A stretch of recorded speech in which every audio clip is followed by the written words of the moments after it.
Hi friends, happy Raksha Bandhan to all.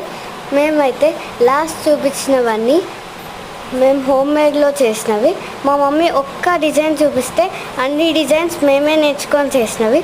And మేము ఈరోజు morning వెళ్ళి ఈవినింగ్ లోపల మా మామయ్య వాళ్ళకి, అన్నయ్య వాళ్ళకి అందరికీ రాఖీ కట్టేసి వస్తాం. అన్న చెల్లెళ్ళ బంధానికి ప్రతీకగా రక్షాబంధన్ని జరుపుకుంటాం. అందరూ పండగ సంతోషంగా జరుపుకోవాలని నేను కోరుకుంటున్నాను. ఈ వీడియో కనుక మీకు నచ్చినట్టయితే లైక్, షేర్ అండ్ సబ్స్క్రైబ్ చేసుకోండి friends. Bye. Once again happy Raksha Bandhan to all. Bye friends.